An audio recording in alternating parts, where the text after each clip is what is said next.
We begin with rising tensions on the campus of Columbia University. Yeah, campus access is now being limited for security reasons. This after protesters took over an academic building overnight, smashing windows, as you see here, as they entered Hamilton Hall. But at this point, the NYPD has not been called in. Lisa Evers is live in Morningside Heights with the very latest. And Lisa, as you see them, and we saw them smashing these windows, the question is, why hasn't the NYPD been called in? Well, Chris and Bianca, the main issue with the NYPD is that Columbia University President Manu Shafiq said that she did not want the police on the campus. Now, whether or not that will change today and whether or not that will change, as there are signs that some of the students at the encampment, which still exists on the South Lawn, as well as those occupying this particular building here called Hamilton Hall on the campus, whether they refuse to leave over a period of time. But as of now, they said, no, we will handle this ourselves.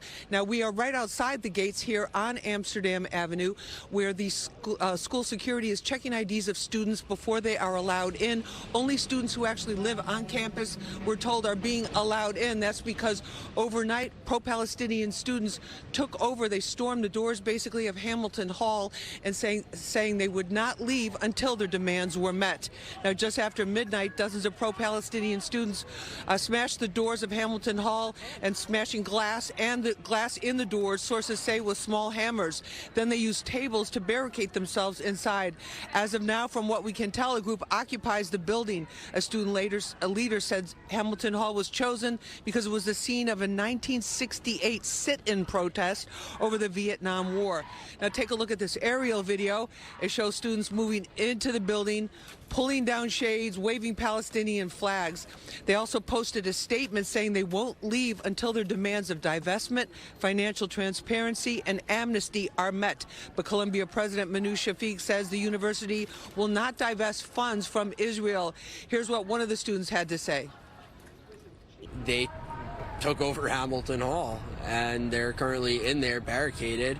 And they had a whole mob outside. I think now the numbers are probably dwindling, but at one point there were a couple hundred students out there chanting. There's a lawn in front of Hamilton Hall that has metal tables, these heavy metal tables and chairs. They were taking the metal tables and chairs from the lawn and trying to push them up against the building. There was a couple students trying to prevent them from doing that, and they physically picked those kids up and removed them from the front of the building.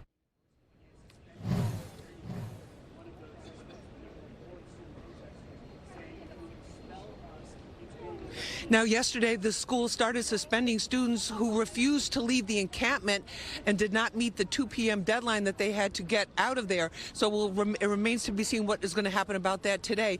Now, also, the White House issued a statement that showed up on X, a White House spokesperson saying that President Biden says that any type of violence like this is just plain wrong. We're live outside Columbia. I'm Lisa Evers, reporting live from Morningside Heights. Back to you guys in the studio.